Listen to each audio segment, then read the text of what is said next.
नमस्कार दोस्तों, technical chart के एनालिसिस वीडियो में ये मेरा दूसरा वीडियो है और आगे बढ़ते हैं।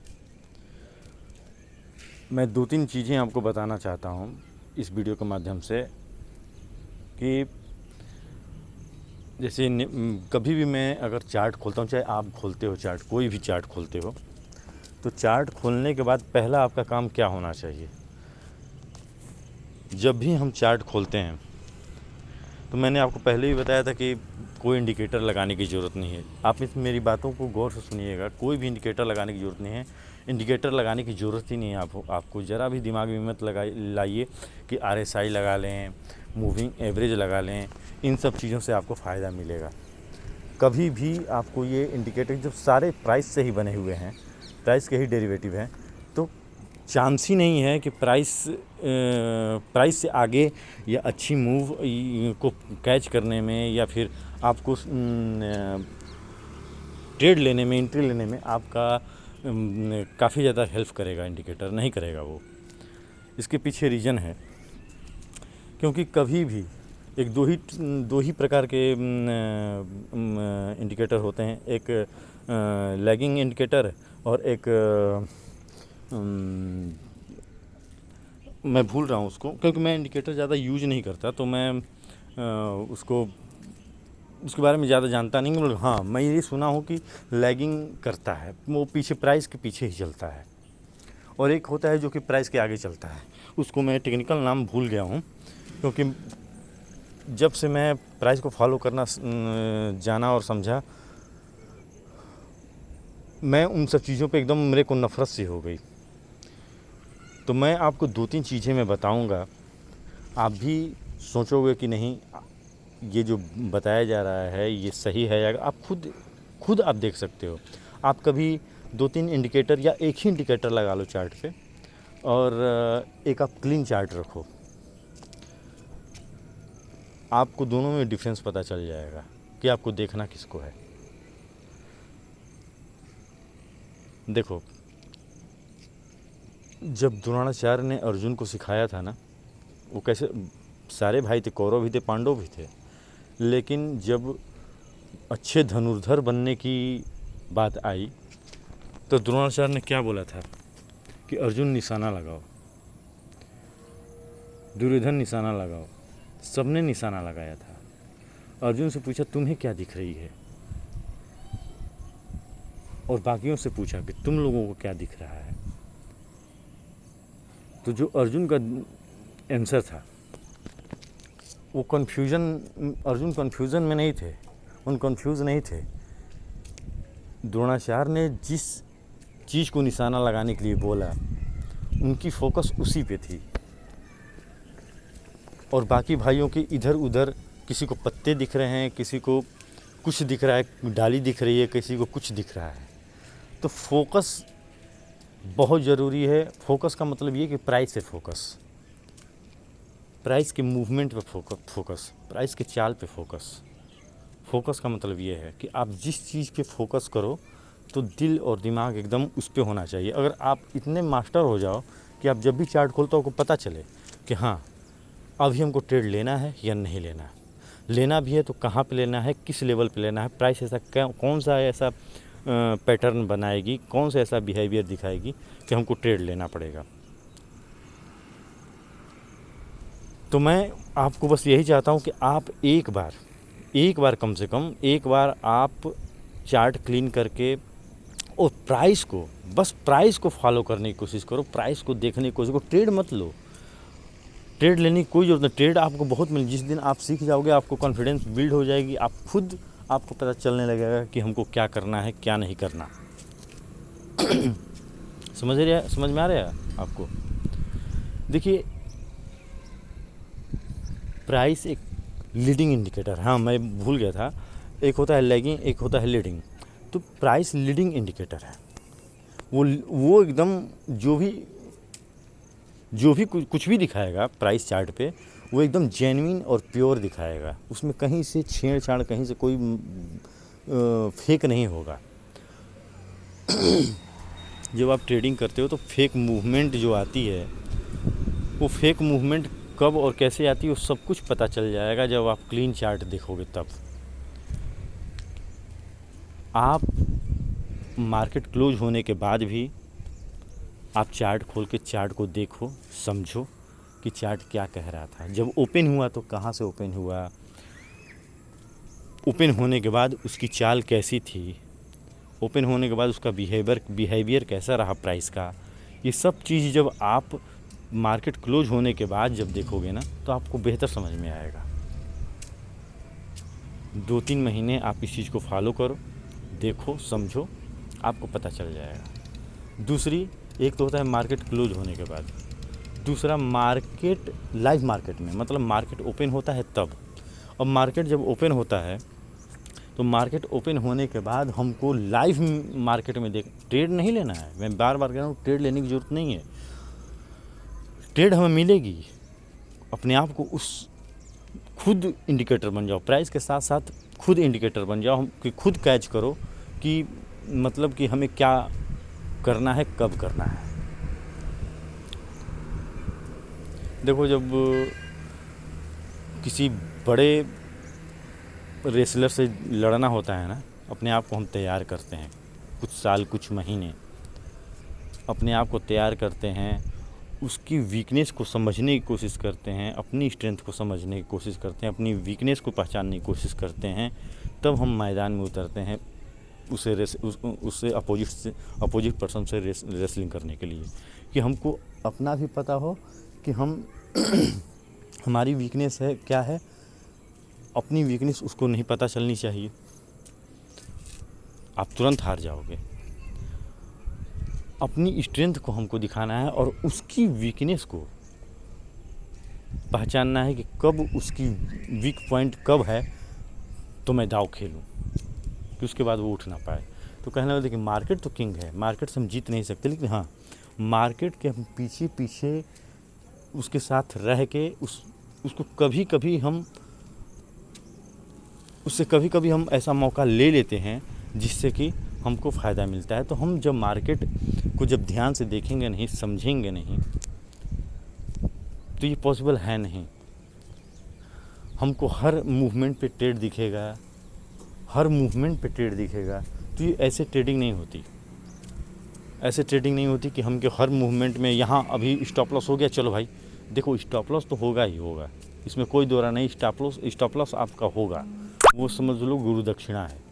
मार्केट से सीख रहे हो तो मार्केट को कुछ ना कुछ दे रहे हो, बस वही समझो कि गुरु दक्षिणा जो दे रहे हो वो काफ़ी ज़्यादा अमाउंट ना हो, जिससे कि आप दूसरी बार गुरु दक्षिणा देने के लायक ना बचो।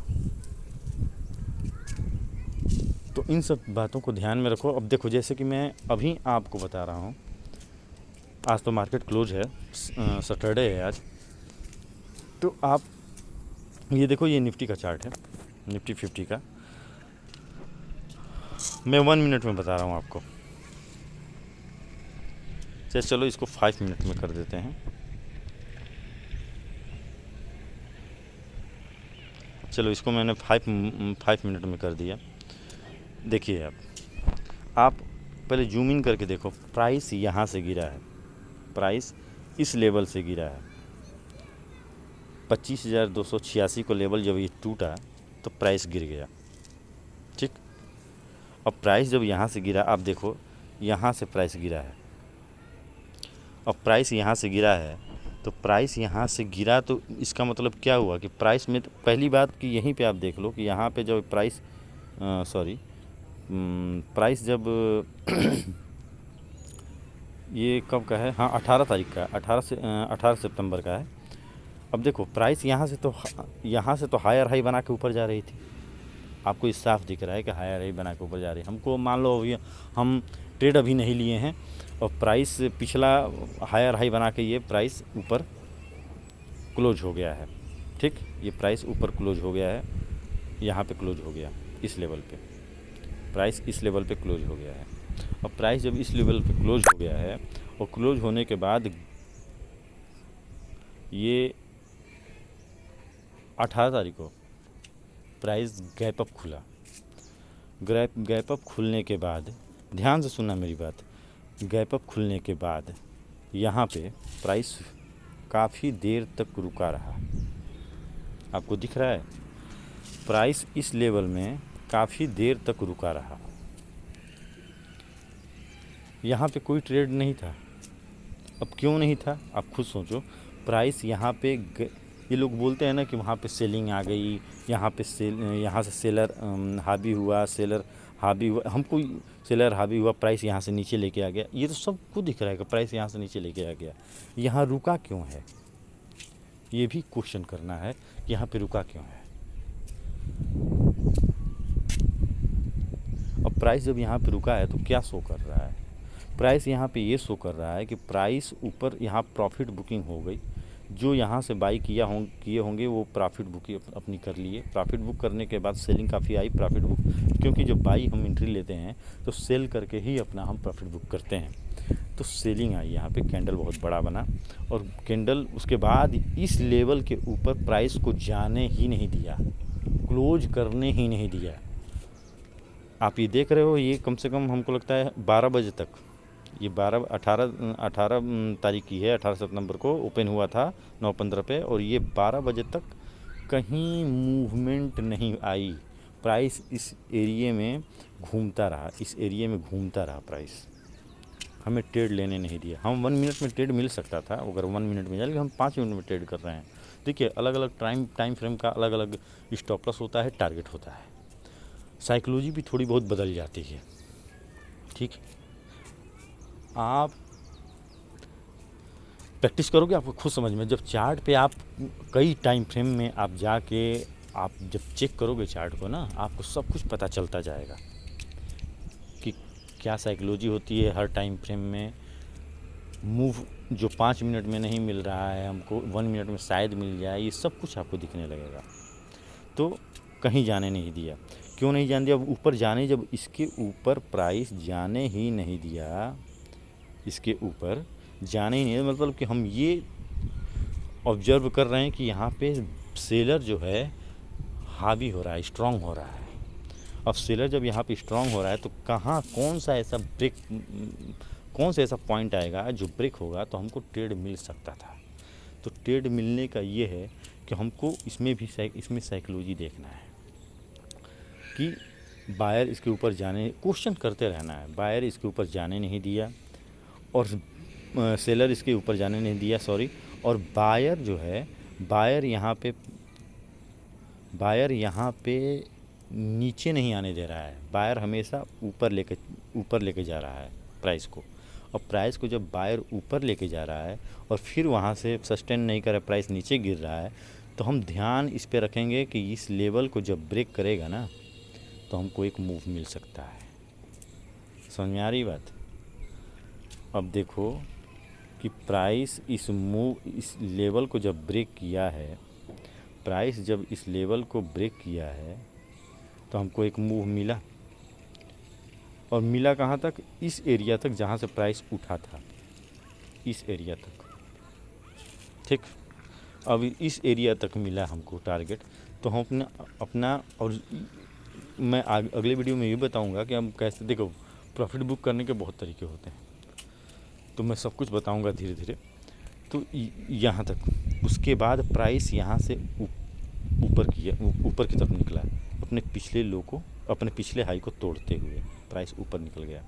अब जब प्राइस ऊपर निकल गया तो गया कहाँ तक, प्राइस देखो आप ध्यान से कि प्राइस उसी लेवल पे आ गया जहाँ सप्लाई एरिया था, क्योंकि यहाँ पे सप्लायर बहुत थे, काफ़ी हाई क्वांटिटी में थे, प्राइस को फिर नीचे लेके आ गए। और ये स्ट्रेंथ कैसे पता चल रही है, हमको स्ट्रेंथ पता चल रही है कैंडल की साइज से। प्राइस नीचे लेके आ गया और आया कहाँ, अब अपने उसके नीचे वाले डिमांड पे, क्योंकि यहाँ का क्वांटिटी फिल हो गया है। अब यहाँ पे आ गया, अब यहाँ तक आ गया, तो यहाँ पे फिर उसके बाद देखिए आप कि यहाँ से फिर प्राइस उठा है। अब ये अब मैं 19 तारीख में पहुँच गया हूँ, 19 तारीख का ये प्राइस यहाँ ऊपर क्लोज कर गया था। अब ये 19 तारीख का ये ट्रेडिंग में बता रहा हूँ कि प्राइस वहाँ से गिरा। ठीक है, अब यहाँ से फिर, अब जब यहाँ से बायर कुछ एक्टिव हुए, प्राइस को ऊपर लेके गए, तो कहाँ तक लेके गए, इस जहाँ से प्राइस में साइकोलॉजी बिल्ड हुआ था, प्राइस यहाँ से ऊपर जाने की कोशिश कर रहा था, फिर नीचे आया। तो इस लेवल पे प्राइस इस लेवल पे रुक गया, ठीक। अब प्राइस जब इस लेवल पे रुक गया तो फिर प्राइस अब गैप डाउन खुला, और गैप डाउन खुलने के बाद प्राइस ऊपर की तरफ मूव किया। और कहाँ तक किया? इसी एरिया में जहाँ पे सेलर थे, जहाँ से वो प्राइस गिरा, इसी एरिया से जहाँ से प्राइस गैप डाउन खुला हुआ है वहाँ तक गया। जाने के बाद रुक गया, रुकने के बाद फिर नीचे गिरा, और गिरने के बाद फिर ये कोशिश कर रहा था ऊपर जाने की, लेकिन ऊपर नहीं जा पाया क्योंकि सेलर हावी थे और प्राइस को फिर नीचे लेके आ गया।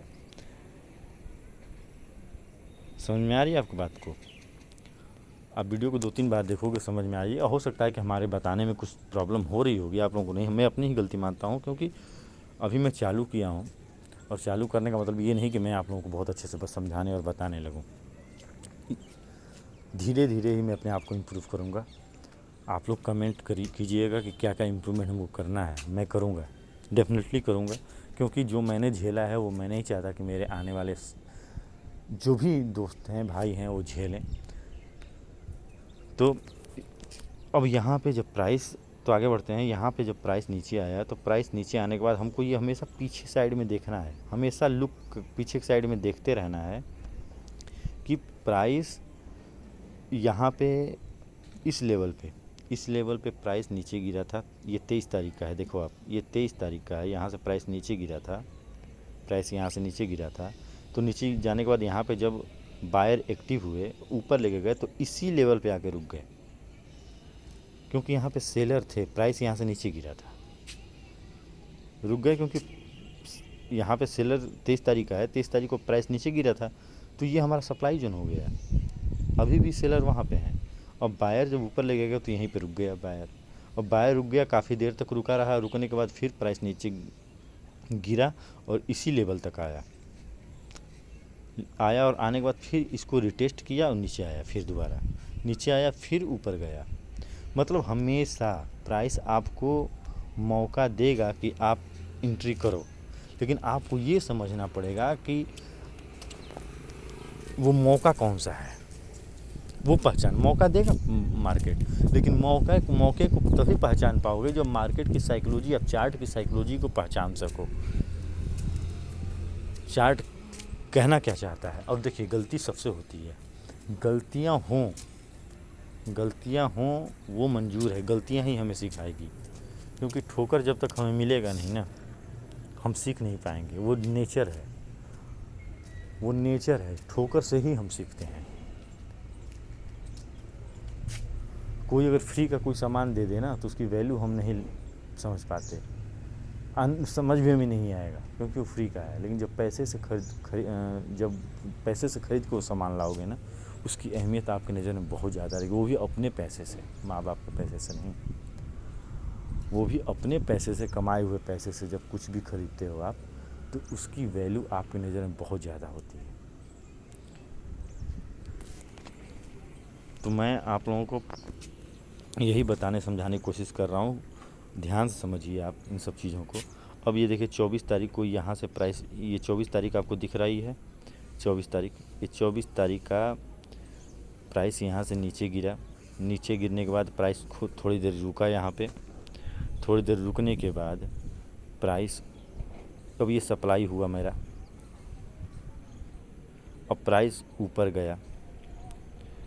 ऊपर जाने के बाद फिर सेलर हावी हुए और फिर नीचे प्राइस को लेके आ गए। देखिए, माइनर स्विंग भी टूटता है ना भाई। माइनर स्विंग देखो, ये हमारा मेजर स्विंग हुआ, ये हमारा मेजर स्विंग है, लेकिन माइनर स्विंग कौन है? जो इसमें छोटे छोटे से जो स्विंग बने हुए हैं ना, छोटे छोटे स्विंग, ये हमारे माइनर स्विंग है। माइनर स्विंग टूटता है ना, तो भी हम उसको सप्लाई ही मानेंगे, क्योंकि हम 1 मिनट में ट्रेड कर रहे हैं, 1 मिनट में ट्रेड कर रहे हैं। तो इस बातों को ध्यान में रखिए आप, कि हमको हर छोटी से छोटी मूवमेंट को समझना है, और समझने की कोशिश करना है, और अपने आप से क्वेश्चन करना है, मार्केट से क्वेश्चन करना है। अब देखिए इस लेवल को जब ये मार्केट ने तोड़ा ना, इस लेवल को, तो काफ़ी तेज़ मूवमेंट आई है और पूरा अभी तक नीचे, मतलब कि डाउन ट्रेंड में ही है। अभी 5 मिनट के टाइम फ्रेम में अभी डाउन ट्रेंड में है। अगर देखिए इसको वन डे में, देखिए वन डे में भी अब प्राइस की चांसेस काफ़ी ज़्यादा हैं कि इस लेवल को तोड़ देगी तो नीचे काफ़ी ज़्यादा आ जाएगी, यहाँ तक आ सकती है। अगर नहीं तोड़ पाती है तो प्राइस यहाँ से उठ भी सकती है, प्राइस यहाँ से उठ भी सकती है और इस लेवल तक जाएगी। अगर प्राइस यहाँ से उठती है तो इस लेवल तक जाएगी, इस लेवल तक भी जा सकती है। अगर इसको तोड़ती है तो इस लेवल तक आ सकती है। हमको डिमांड सप्लाई से भी डिफरेंट, डिमांड सप्लाई से भी इंटरनल हमको साइकोलॉजी को समझना है। क्योंकि अगर साइकोलॉजी को आपको समझ में आने लगे ना, कैंडल की मूवमेंट, कैंडल किसी जगह पे रुका है तो क्यों रुका है, रुकने का मतलब क्या है, तो आपको बहुत कुछ समझ में आने लगेगा। आप एकदम कोर पकड़ लोगे चार्ट का, डिमांड आपको दिखने लगेगा। पहले से डिमांड हम यहाँ पे मार्क कर दें तो वो बात एक अलग हो जाती है, लेकिन साइकोलॉजी पे आप जब ट्रेड करने लगोगे तो इस डिमांड पे आके आपको रुकने की क्षमता आ जाएगी कि आप इस डिमांड पे आने के बाद मार्केट को देखने समझने लगोगे, हमको स्टॉप लॉस ट्रेल कहाँ करना है, रुकना है कि नहीं रुकना है इस डिमांड पे, हर चीज़ आपको समझ में आने लगेगी। क्योंकि इस डिमांड पे आप साइकोलॉजी देखने लगोगे, कैंडल का बायर सेलर की साइकोलॉजी देखने लगोगे कि बायर यहाँ से वीक हो रहे हैं कि स्ट्रॉन्ग हो रहे हैं। बायर अगर वीक हो रहे हैं तो प्राइस ज़्यादा नीचे गिरना चाहिए, हमको स्टॉप लॉस कहाँ एडजस्ट करना है वो सब आपको समझ में आने लगेगा। बायर स्ट्रॉन्ग हो रहे हैं तो हमको तुरंत निकल जाना है, ये भी समझने की बात है। तो साइकोलॉजी बहुत इम्पोर्टेंट है भाई। चार्ट ट्रेडिंग बहुत इम्पोर्टेंट है। चार्ट ट्रेडिंग आना मतलब अपने आप में बहुत बड़ी बात हो जाती है। तो चार्ट ट्रेडिंग ऐसे नहीं आएगी, आपको प्रैक्टिस करना पड़ेगा चार्ट पे।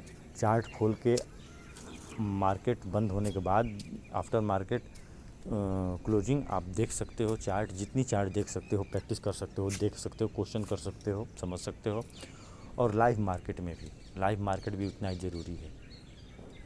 लाइव मार्केट में भी बहुत ज़रूरी, लाइव मार्केट में तो इसलिए काफ़ी ज़्यादा ज़रूरी है क्योंकि लाइव मार्केट में कैंडल का बिहेवियर, साइकोलॉजी समझना ज़्यादा कठिन होता है और उस समय जो आप समझने की कोशिश करते हो काफ़ी ज़्यादा हेल्पफुल होता है आपको इम्प्रूव करने में, अपने आप को इम्प्रूव करने में। धन्यवाद, मिलते हैं नेक्स्ट वीडियो में।